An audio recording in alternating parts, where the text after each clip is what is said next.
সারাদিনের ক্লান্ত শ্রান্ত কিন্তু প্রফুল্ল মন নিয়ে বাসায় ফেরে আইনরি। অবসাদগ্রস্ত শরীরটা বিছানায় এলিয়ে দিতে পারলেই যেন সর্বসুখ প্রাপ্তি হবে। সিঁদুর মেঘে আচ্ছন্ন আকাশ, শীতল বহ্নিশক, একটু পরেই মসজিদ হতে ভেসে আসবে মধুর গুঞ্জনে মাগরিবের আজান। আইনটি ঘরে ঢুকেই চকিত হয়। একজন ভদ্রলোক বসে আছে, চোখে মোটা ফ্রেমের চশমা, দীর্ঘ কাঁধ, গাম্ভীর্যপূর্ণ আনন। আইনটি পূর্ণ নজর দিয়েও চিনতে পারল না ভদ্রলোককে। আলফাজ সাহেব দৃঢ় চোখে তাকালেন আইনরির দিকে। আইনরি তার দৃষ্টি অবনত করে নিজের কক্ষের দিকে গেল। ঘামতে শুরু করে আইনরি। ঢিপ ঢিপ করছে তার বুক, বিচলিত মস্তিষ্ক, উচ্চাটন চিন্তা ভাবনা। দরজার আড়ালে দাঁড়ায় আইনরি। ভদ্রলোকের নম্র গলার স্বর শুনতে পায় সে। আমি তাহলে আজ উঠি জনাব, ছেলেপক্ষকে বিয়ের তারিখ ঠিক করার কথা বলবো। আলফাজ সাহেব বিরক্তি করলেন না, বললেন, তারা তো আমার মেয়েকে দেখেনি। ভদ্রলোক মৃদু হেসে বললেন, ছেলের বাপ আপনাকে দেখেছে, আর ছবি তো আমি তার মামা মামিকে দেখিয়েছি, তাদের কোনো আপত্তি নেই। আলফাজ সাহেব সগৌরবে বললেন, তা না, তা হয় না। আমি তো আর ছেলেকে দেখিনি, তাকে আমি সরাসরি দেখতে চাই। আপনি তাদের শুক্রবার আসতে বলুন। আইন্দ্রিকেও না হয় আরেকবার পরখ করে নিল। ভদ্রলোক অমায়িক হেসে বললেন, জি জনাব, উত্তম প্রস্তাব। আমি তাদেরকে আপনার প্রস্তাব জানাবো। আজ তাহলে আসি। আসসালামু আলাইকুম। ওয়ালাইকুম সালাম, সাবধানে যাবেন। জি শুক্রিয়া। ভদ্রলোক যেতেই আইনরি নিজের কক্ষ থেকে বেরিয়ে আসে। সজল নেত্রে চেয়ে বিদুর গলায় বলল, এসব কি বলছো বাবা? প্রাণ তো তোমাকে কথা দিয়েছে। আলফাজ সাহেব কঠিন গলায় বললেন, আমি কথা দেইনি। ওই ছেলের উপর আমার ভরসা নেই। ছবিটা টেবিলে রাখা আছে, দেখে নিও। ভালো ছেলে, একটা মাল্টিন্যাশনাল কোম্পানিতে উচ্চ পদস্থ কর্মকর্তা। তোমাকে পছন্দ করে নিজ থেকে প্রস্তাব পাঠিয়েছে। বাবা মা নেই, এই জন্য নিজে আসেনি। সব কিছুরই একটা নিয়ম আছে। লোক মারফত খবর পাঠিয়েছে। বিয়ের পর তোমাকে পড়াবে, তা নিয়ে তোমার চিন্তা করতে হবে না। নিজেকে প্রস্তুত করো। আইনরি ঝাঁঝিয়ে উঠে বলল, বাবা, তুমি প্রাণকে ধোকা দিতে পারো না। তুমি ওকে কথা দিয়েছো। এমন কোনো কথা আমি ওকে দিইনি আয়ু। ছেলেপক্ষ 2 দিন পর তোমাকে দেখতে আসবে, তৈরি থেকো। বাবা, বাবা। আলফাজ সাহেব দৃঢ় চিত্তে হেঁটে গেলেন। একরাশ ক্ষোভ নিয়ে নিজের কক্ষে গিয়ে বিছানায় বসলো আইনরি। ঝমঝমিয়ে কাঁদছে সে। ঝুমা নরম পায়ে এসে আইনরির পাশে বসলেন। আইনরি খপ করে মায়ের হাত ধরে বলল, মা, তুমি বাবাকে বোঝাও না। বাবা কেন এমন করছে? প্রাণ বলেছে ও সব সামলে নেবে। ওকে একটু সময় দাও তোমরা। ঝুমা ভারাক্রান্ত গলায় বললেন, ছেলেটাকে আমারও পছন্দ, কিন্তু তোর বাবা তো কারো কথা শুনছে না। আর দেখতেই তো আসবে, দেখলে তো আর বিয়ে হয়ে যাচ্ছে না। যদি বিয়ে হয়ে যায়?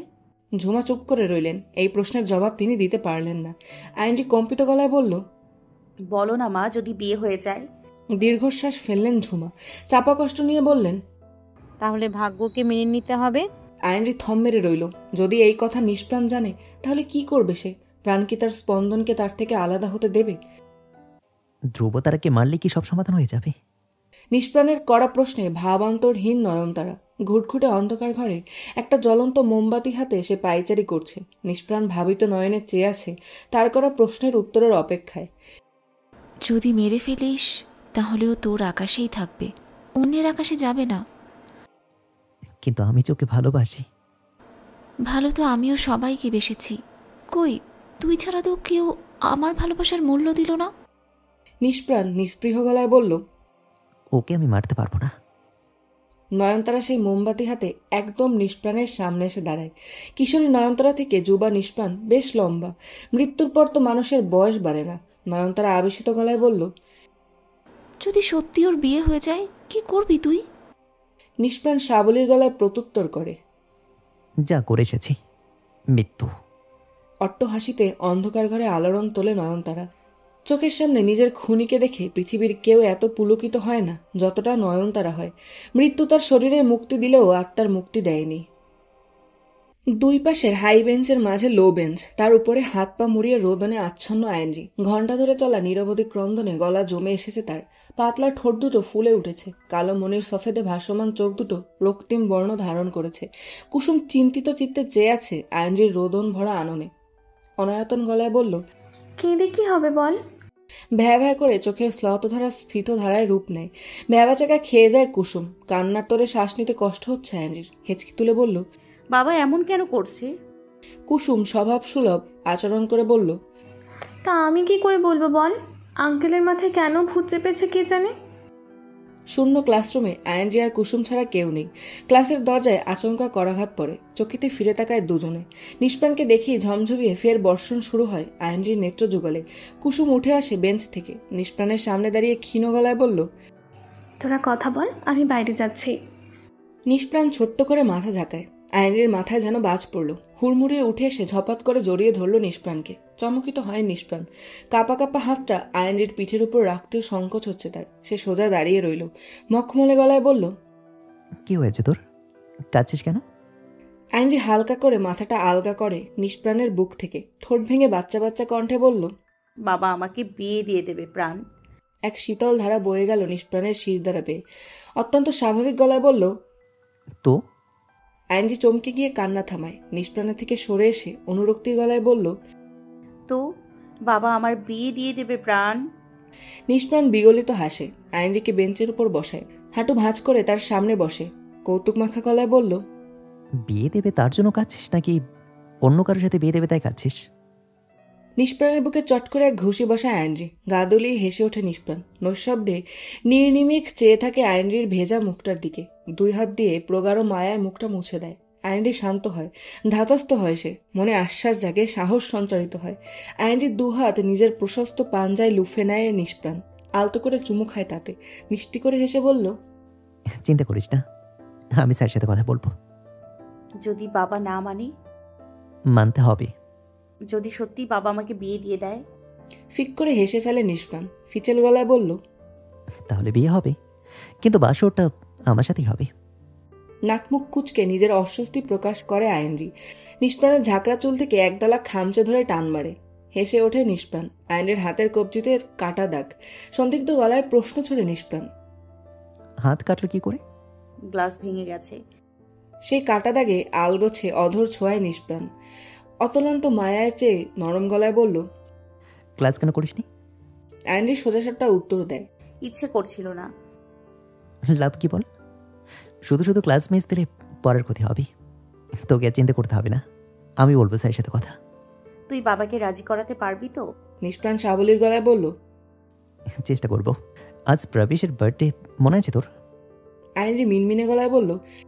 হুম। নিষ্প্রাণ উৎসুক গলায় বলল, স্যার তোকে আসতে দেবে? এতগুলো ছেলের মধ্যে সীমান্তও আসবে, আর আমিও থাকবো। আইনরি ভারাক্রান্ত চোখে চাইল। নিষ্প্রাণ সরস গলায় বলল, হারেসকে সঙ্গে নিয়ে আসিস, তাহলে নিশ্চয়ই স্যার মানা করবে না। আইনরির চিত্ত দুলে ওঠে। এই একটা মানুষ যার কাছে তার সমস্ত সমস্যার সমাধান আছে। চল ক্লাস শেষ, তোকে বাসায় পৌঁছে দিই। আইনরি উঠে দাঁড়ায়, নির্মল হাসে। হুট করে নিষ্প্রাণের ব্যাগ টেনে ধরে বলল, তোর এই ব্যাগের মধ্যে কি আছে রে? সারাক্ষণ কাঁধে নিয়ে ঘুরিস। নিষ্প্রাণ স্নেহার্দ গলায় বলল, এখন না, বিয়ের পর দেখাবো, চল এখন। মুখ বিকৃত করে আইনরি। এই ব্যাগটা 1 মিনিটের জন্য কাজছাড়া করে না নিষ্প্রাণ। ক্লাসরুম থেকে বের হতেই নিষ্প্রাণের ধারালো চোখজোড়া বদ্ধ হয় শাহরুখের দিকে। নিজের ডিপার্টমেন্ট থেকে বেরিয়ে আসছিল সে। নিষ্প্রাণের শ্বাস ভারী হয়। আইনরি চেয়ে আছে মাঠের দিকে। নিষ্প্রাণের পাশ ঘেঁষে চলে যায় শাহরুখ। শাহরুখ খানিকটা পেছনে যেতেই নিজের মাত্রাতিরিক্ত রাগের বহিঃপ্রকাশ করে নিষ্প্রাণ। অতি সন্তর্পণে বাম হাত উঠিয়ে পেছন থেকে আইনরির কোমর আঁকড়ে ধরে। হতভম্ব হয়ে যায় আইনরি। চকিতে নিষ্প্রাণের মুখের দিকে তাকায়। নিষ্প্রাণ অরব, নিশ্চল, শান্ত। শাহরুখের পূর্ণ নজর পড়ল সেই অপ্রিয় দৃশ্যে। ভার্সিটি ছুটি হয়েছে অনেকক্ষণ, তাই শিক্ষার্থীরা বেশিরভাগ নিচে নেমেছে। শাহরুখের পূর্ণ নজর পড়ল সেই অপ্রিয় দৃশ্যে। ভার্সিটি ছুটি হয়েছে অনেকক্ষণ, তাই শিক্ষার্থীরা বেশিরভাগ নিচে নেমেছে। শ্রদ্ধেয় শিক্ষকরাও ব্যস্ত বাড়ি ফেরাতে। করিডোর ফাঁকা। পুরো ভবনে 2টো সিঁড়ি, একটা উত্তরে অন্যটা দক্ষিণে। সময় ও সুবিধা অনুযায়ী যার যেটা পছন্দ সে সেইটা ব্যবহার করে। শাহরুখ দক্ষিণ দিকে সিঁড়ি বেয়ে নিচে নামতে থাকে। নিষ্প্রাণ তার হাত সরিয়ে আনে। ছেলেটার অদ্ভুত কাণ্ডে আইনরি যার পরনায় বিস্মিত হয়। সন্ধ্যার আগের অক্লান্ত মায়ায় জড়িয়ে আছে বিভাবরী। জমাটো অসিত অম্বুবাহিতে প্রচ্ছন্ন অন্তহীন নক্ষত্রলোক। মেদিনীর বুক জুড়ে বইছে মন্থর অনুরণনে শীতল নভশ্বাস। ক্রমশ জ্বলে উঠছে নিয়নের বাতি। বিভাসিত মেদিনী উল্লাসিত। নক্ষত্রলোকে উদ্ভাসিত চন্দ্রিমা কি নিদারুণ চন্দ্রকিরণে জড়িয়েছে তাকে। প্রাবিশের মা বাবা তার বোনের বাসায় গেছে, চলে আসবেন মধ্যপ্রহরের পূর্বেই, এমনটাই কথা ছিল। কুসুম তার মামা মামিকে বান্ধবীর বাসায় থাকবে বলেছে, তাই আর কোনো প্রশ্ন তোলেনি। ট্রিনা আসেনি, সে ব্যস্ত তার প্রথম সাময়িক পরীক্ষার প্রস্তুতি নিতে। সীমন্ত অনেকটা অসুস্থ থাকায় তার ভাই তাকে এখানে আসার জন্য সম্মতি দেয়। আরাজকে সাথে করে নিয়ে এসেছে আইনরি। আলফাজ সাহেব কিছুতেই আইনরিকে আসতে দেবে না। আরাজ বাবাকে আশ্বস্ত করল ঘণ্টাখানেকের মধ্যেই বোনকে নিয়ে এসে ফিরে আসবে। প্রাবিশদের বাড়ি আইনরিদের 2 বাড়ির পরেই, চেনাশোনা বহুদিনের। ভরসা আছে আলফাজ সাহেবের। কেক কাটা শেষে আরাজকে দিয়ে আসা হয় 1 পিস। সে বসার ঘরে বসে আছে, বাকিরা প্রাবিশের বেডরুমে। হৈহুল্লোর শ্রুতিগোচর হচ্ছে আরাজের। বারবার ঘড়ির দিকে তাকাচ্ছে সে। নির্দিষ্ট সময় হতেই বোনকে নিয়ে ছুটতে হবে বাসায়। সীমান্ত ঠোঁট ভরা হাসল, কৌতুকপ্রদ গলায় বলল, বুঝলাম না কিছু। 1 মাস একটু অসুস্থ ছিলাম আর তোরা দুইটা একটার প্রেমের সাগরে আরেকটা ভাষা শুরু করছস। আইনরি চোখ পিটপিট করে। সীমান্তের সাথে তাল মেলায় কুসুম। এক ধাপ এগিয়ে বলল, সেইটা আবার কইতে? শুধু কি ভাষা, ডুবাইয়ে যাইতেছে কেউ একটা ভেলা ভাষা। হাহা করে হেসে ওঠে সবাই। প্রাবিশ চ্যাটিংয়ে ব্যস্ত জাহ্নবীর সাথে। মেয়েটা দূরে থাকে বলে আসতে পারল না। ক্ষুণ্ণ মনে চলে বিরহ প্রেমের আলাপন। ছো মেরে মোবাইলটা কেড়ে নেয় সীমন্ত। তড়িৎ গলায় বলল, অপমান করতেছস কেন? আমারে ডাইকাই না বৌদির লগে ফুচুর ফুচুর করতেছস কেন? প্রাবিশের শান্ত গলায় সীমান্তের মস্তিষ্কের একটা নিউরনও নড়ল না। প্রাবিশ পরাস্ত। বিয়ারের ক্যান খুলে ঢকঢক করে গিলতে থাকে সীমান্ত। কুসুম আর আইনরির জন্য সফট ড্রিঙ্কস, কিন্তু জেদ ধরল আইনরি, সে বিয়ার খাবে। বিয়ারে হালকা অ্যালকোহল থাকে। নিষ্প্রাণ আপত্তি করে বলল, দরকার নেই, তুই টলারেট করতে পারবি না। আইনরি জোর গলায় বলল, পারবো। নিষ্প্রাণ জোর গলায় বলল, দরকার নেই ধ্রুবতারা, স্যার জানতে পারলে রাগ করবে কিন্তু। আইনরি নিষ্প্রাণের হাত ধরে আদুরে গলায় বলল, একটু খাবো, বিশ্বাস কর একটু। সীমান্ত উষ্খুস চোখে চেঁচিয়ে ওঠে, কি সমস্যা তোর? তুই বেদাবাসের মতো ওরে মানা করতেছস কেন নিষ্পান্না? আন্দির মুখ দিয়ে আন্দি খাইব, তাতে তোর কি? নিষ্প্রাণ ক্ষুণ্ণ গলায় বলল, কেন বুঝতে পারছিস না? প্রথম দফায় ও টলারেট করতে পারবে না, বাইরে আরাজ বসে আছে। চুপ কর তুই, আন্দি তুই গিল, কিছু হইলে আমি আছি। আইনরি সময় ব্যয় করে না, পুরো একটা বিয়ার নাক বন্ধ করে গিলে নেয়। মিষ্টি গন্ধে নাক ছিটকে ওঠে আইনরির। তবুও আজ সে খাবে। একা বসে থাকাতে ঘুম জড়িয়ে আসে আরাজের। ছোট ছোট হামি তুলতে থাকে। কাউচে শরীরটা এলিয়ে দিতেই ঘুমপড়িরা উড়াউড়ি করা শুরু করেছে তার চোখের পাতায়। আইনরি নিয়ন্ত্রণ হারায়। পেট ভরে খাওয়ার ফলে সবার গা ছেড়ে দেয়। প্রাবিশ তার বিছানায় আচ্ছা বসে জাহ্নবীর সাথে কথা বলতে বলতে ঘুমিয়ে পড়ে। ল্যাপটপে রেসলিং দেখছিল সীমান্ত। দেখতে দেখতে চোখের পল্লব মিলিয়ে যায়। কুসুম গিয়ে শুয়েছে প্রাবিশের মা বাবার ঘরে। নিষ্প্রাণের সাথে হেলান দিয়ে বসে আছে আইনরি। ঘুমে চোখ ভেঙে আসছে তার। নিষ্প্রাণের দিকে বিভ্রান্ত চোখে তাকিয়ে তার দিকে এগোতে থাকে। নিষ্প্রাণ অপ্রস্তুত হয়। আইনরি নিজের মাঝে নেই। একটু একটু করে নিষ্প্রাণের বুকে নিজের ভার ছাড়তে শুরু করে আইনরি। বেখেয়ালি গলায় বলল, প্রাণ আমার ঘুম পাচ্ছে, আমি একটু ঘুমাই। নিষ্প্রাণ কঠোর গলায় বলল, এই জন্য তোকে বারণ করেছি আমি, শুনিস না আমার কথা? চল ওর এখান থেকে। না, আমি এখানেই ঘুমাবো। পাগলামি করিস না। কেমন অদ্ভুত আখুটে গলায় বলে ওঠে আইনরি। আমি তোর বুকে ঘুমাবো। নিষ্প্রাণের বুকের দিকে খামচে ধরে আইনরি। ডিভানে বসা নিষ্প্রাণ পেছন দিকে হেলে পড়ে। পুরো দস্তু নিজের ভর নিষ্প্রাণের উপর ছেড়ে দেয় আইনরি। লম্বা শ্বাস টেনে নেয় নিষ্প্রাণ। নিজেকে অসহায় মনে হচ্ছে। আইনরির দেহযষ্টির মিষ্টি ঘ্রাণ উন্মাদ করে দিচ্ছে তাকে। নিষ্প্রাণ মৃদু গলায় বলে ওঠে, ধ্রুবতারা, ধ্রুবতারা। নড়ে ওঠে আইনরি। ঘুমো ঘুমো গলায় বলল, আমি ঘুমাবো। নিষ্প্রাণকে আরো আড়ষ্ট করে নেয় আইনরি। বিপাকে পড়ে নিষ্প্রাণ। আইনরির প্রতিটা অঙ্গ প্রত্যঙ্গ ছুঁয়ে আছে নিষ্প্রাণকে। নিষ্প্রাণ অসার, অপ্রমত্ত, অপ্রগলভ দৃষ্টিতে বারবার দেখছে আইনরির ঘুমন্ত নিষ্পাপ মুখ। অভাবিত রূপে কিছু একটা হলো নিষ্প্রাণের। 2 বাহুর জোরালো বন্ধনে আবদ্ধ করে নিল আইনরিকে।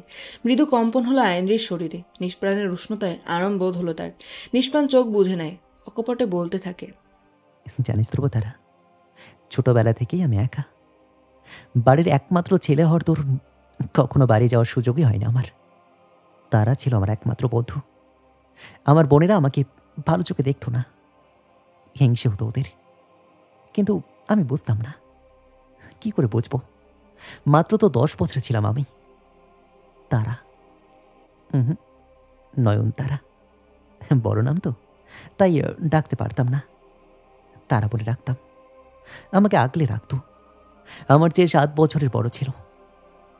বলতে পারিস আমাকে মানুষ করতে ওর অবদান আছে। সত্যের তার তো ওই করেছিল আমার সামনে, আমাকে খাইয়ে দিত, খেলতো, আমাকে ভালোবাসতো। কিন্তু এই আমি ওকে নিজের হাতে মেরে ফেললাম। আমার জীবনের প্রথম খুনটা আমি সেদিনই করেছি। ওকে মারতে আমার সেদিন খুব কষ্ট হয়েছিল, কিন্তু এরপর আর কাউকে মারতে আমি তো আর ভাবিনি। তোকে মারতেও ভাববো না। আমার থেকে দূরে যাওয়ার চেষ্টা করিস না ধ্রুবতারা, তা কারোর জন্যই ভালো হবে না, না তোর জন্য, না তোর পরিবারের জন্য। আচমকা তন্দ্রালু ভাব কেটে যায় নিষ্প্রাণের। আখিজোড়া অমিলিত করে চাইতেই দেখল দরজায় দাঁড়িয়ে আছে আরাজ। ইতস্তত বোধ করল নিষ্প্রাণ। তার বুকের উপর গভীর নিদ্রায় আচ্ছন্ন আইনরি। নিষ্প্রাণ প্রলম্বিত শ্বাস ফেলে অপরাধী মুখ করে বলল, সরি, আসলে ও ঘুমিয়ে পড়েছে তো, তাই আর বিরক্ত করিনি। I am extremely sorry. আরাজ স্বাভাবিক চোখে চেয়ে রইল। ব্যস্ত হয়ে উঠে বসে নিষ্প্রাণ। তার বুকের পাঁজরের সাথে লেপ্টে আছে আইনরি। আইনরির ঘুমন্ত শরীরের ভার যেন দ্বিগুণ। সামলাতে বেগ পেতে হচ্ছে নিষ্প্রাণকে। আরাজ দাঁড়িয়ে রইল, কোনো প্রতিক্রিয়া করল না সে। ছেলেটা তার বোনকে কতটা আগলে রাখতে পারে তা পরখ করছে সে। নিষ্প্রাণ ইতিবিতি করে আইনরিকে সোজা করে, তার মাথাটা কাঁধের দিকে হেলিয়ে দেয়। আইনরি গোঙানির মতো বলে ওঠে, প্রাণ, বাবা আমাকে বিয়ে দিয়ে দেবে, তুই বিয়ে করবি না আমাকে? আরাজ শুনতে পেল সেই কথা, লজ্জা পেল সে। অপ্রকার চাহনিতে বলল, ফোন করেছে, বলেছে আপুকে নিয়ে যেতে, বকা দিয়েছে আমাকে। কি হলো জানি না, ঘুম এসে গেল আমার। আইনরির ঘাটটা সরে গেলেই তা হাতে নিয়ে নেয় নিষ্প্রাণ। ঘুমের ঘোরেও নিষ্প্রাণকে আষ্টে পৃষ্ঠে জড়িয়ে ধরেছে আইনরি। সবাই বিয়ারের জন্য। আইনরি টাল সামলাতে পারছে না, ছেড়ে দিয়েছে শরীর। নিষ্প্রাণ মোলায়েম গলায় বলল, ও ঘুমাচ্ছে, স্যারকে বলো কাল সকালে যাবে। আমি ওকে প্রাবেশের বোনের ঘরে শুয়ে দিয়েছি। তুমি না হয় দরজা লক করে চাবিটা নিজের কাছে রাখো। আরাজ পুলকিত হয়। সে হৃষ্ট গলায় বলল, হুম। আইনরিকে ক্রোড়ে তুলে নেয় নিষ্প্রাণ। রাতের মধ্যপ্রহর, বেঘরে ঘুমোচ্ছে সবাই। প্রাবিশের বোনের বিয়ে হয়ে গেছে, তাই তার কক্ষটা খালি। আইনরিকে সেখানে শুয়ে দেয় নিষ্প্রাণ। সবুজ রঙের বাতিতে নিষ্প্রাণের কম্পিত পল্লব থমকে যায়। আইনরির অধরে সেই লাল তিল তাকে আহ্বান জানাচ্ছে। নিজের পৌরসত্তাকে থমকে দেয় নিষ্প্রাণ। তার ধ্রুবতারাকে সে কলঙ্কিত করবে না। তাহলে তারা সেই মানুষগুলোর মধ্যে পার্থক্য কই, যারা তার তারাকে কেড়ে নিয়েছে? আরাজ মিথ্যে বলে তার বাবাকে। প্রাবিশের বাবা মা সঙ্গত কারণে আসতে পারেনি, কিন্তু আরাজ বলেছে তারা ফিরে এসেছে। আইনরি প্রাবিশের মায়ের সাথেই আছে, তবুও মন খচখচ করছে আলফাজ সাহেবের। দরজা লক করে বসার রুমে আসে নিষ্প্রাণ। কাউচে বসে বুক ফুলিয়ে শ্বাস নেয়।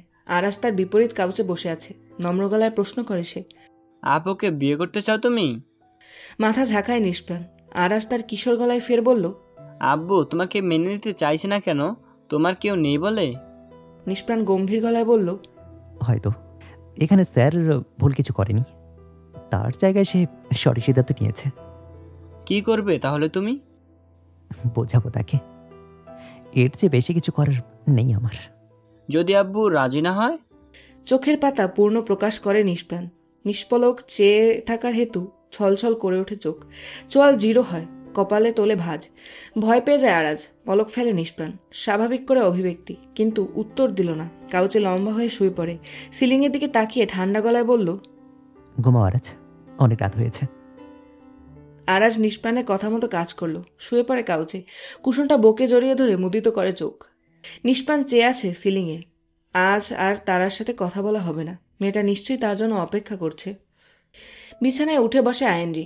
নিভু নিভু চোখ দুটো মেলে ধরতেই সামনে দেখতে পায় নিষ্প্রাণকে। শান্ত দৃষ্টিতে চেয়ে আছে নিষ্প্রাণ। আইনরি ঘুম জড়ানো চোখে হাসে। অলস ভঙ্গিতে বলল, ঘুমাসনি? নিষ্প্রাণ ছোট্ট করে হাসে। সরস গলায় বলল, হাত মুখ ধুয়ে নেই, বাসে যেতে হবে। আরাজ বাইরে বসে আছে। আইনরি প্রশস্ত পল্লব নাচিয়ে বলল, আরাজ যায়নি? বাকিরা কোথায়? বাকিরা বাইরেই আছে, ওঠ। বিস্ময়কর কাজ করে আইনরি। নিষ্প্রাণের অধরের সম্মুখে নিয়ে আসে নিজেকে। ওষ্ঠাধর ছোঁয়ার আগেই নিষ্প্রাণের চশমা নাকে লেগে যায় আইনরির। বিব্রত হয়ে সে আলতো হাতে নিষ্প্রাণের চশমাটা খুলে নিয়ে নেয়। উল্টো পাল্টে দেখে। টিমটিমে গলায় বলল, এইটা ছাড়া তুই দেখতে পাস? নিষ্প্রাণ অতরল হাসে। নিষ্পৃহ গলায় বলল, পারবো না কেন? -0.75 মাত্র। এই যে তোকে স্পষ্ট দেখতে পাচ্ছি। তাহলে আর পারবি না? নিষ্প্রাণ সংকীর্ণ গলায় বলল, কেন? রোমান্সের নো বাধা। হৃষ্ট হাসে নিষ্প্রাণ। সপ্রতিভ গলায় বলল, বিয়ের পর লেন্স পরে নেব, এখন চল তো, বাইরে সবাই বসে আছে। আইনজি ফট করে নিষ্প্রাণের শার্টের কলার চেপে ধরে, কপালের সাথে কপাল ঠেকিয়ে লম্বা শ্বাস ফেলে। নিষ্প্রাণ কৃষ দৃষ্টিতে তাকিয়ে আছে। আইনজি আচ্ছন্ন গলায় বলল, বাবাকে রাজি করাতে পারবি তো তুই? দম বন্ধ হয়ে আসছে নিষ্প্রাণের। বেলি ফুলের তীব্র সৌরভ হু হু করে তার ঘ্রাণাঞ্জিত সাড়া জাগাচ্ছে। মেয়েটা এত কাছে কেন আসে? নিষ্প্রাণ নিবারিত গলায় বলল, আমি চেষ্টা করব। চকিতে ভাবনাতীত কাজ করে বসে আইনজি। তার কুসুম কোমল ওষ্ঠাধারে আঁকড়ে ধরে নিষ্প্রাণের সরু অধর। হতচকিত নিষ্প্রাণ। ঝুমঝুম করে চোখে পানি পড়ছে আইনজির। আগামীকাল তাকে দেখতে আসার কথা থাকলেও পাত্রপক্ষ আজই চলে এসেছে। তারা বসার ঘরে বসে আছেন। আইনটিকে তৈরি করার জন্য তারা দিচ্ছেন তার মা। ঝুমা মেয়ের এহেন কাজে দুঃখী। কি করবেন তিনি? তার কিছুই করার নেই।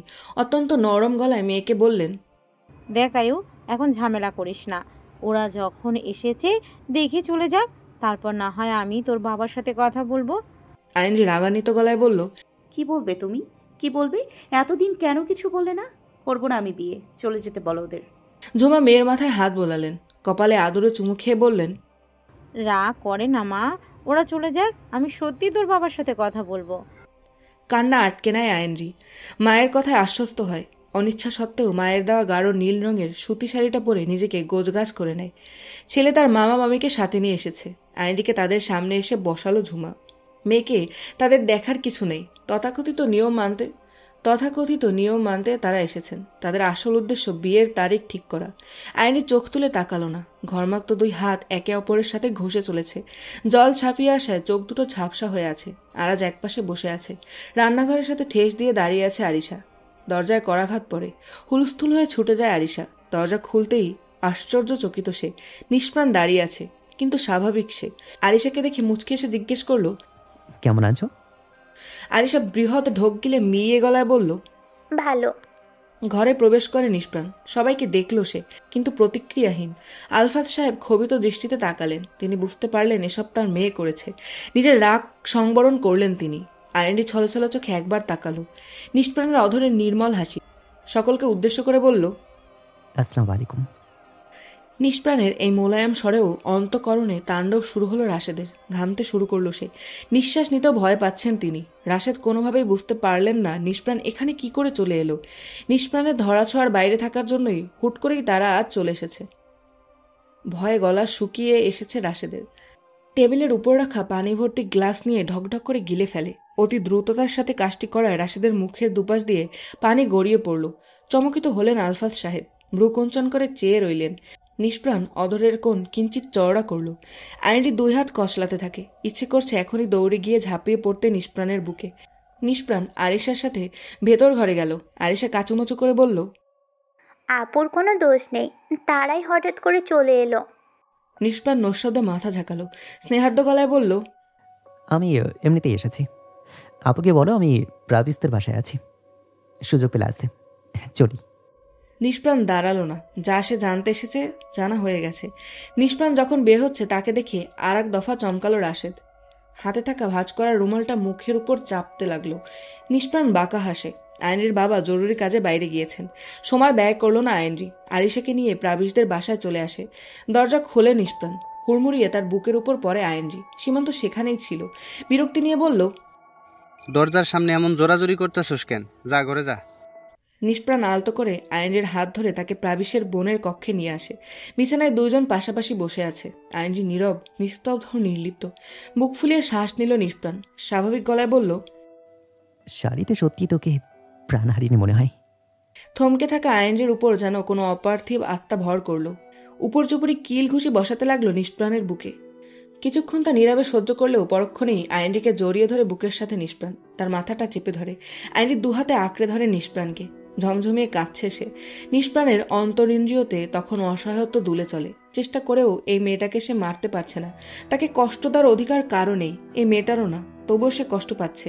এই মেয়েটাকে নিজের করে পাওয়ার জন্য কষ্ট পাচ্ছে। পৈশাচিক হাসে নিষ্প্রাণ। এই থেকে পরিত্রাণের একটাই উপায়, মৃত্যু।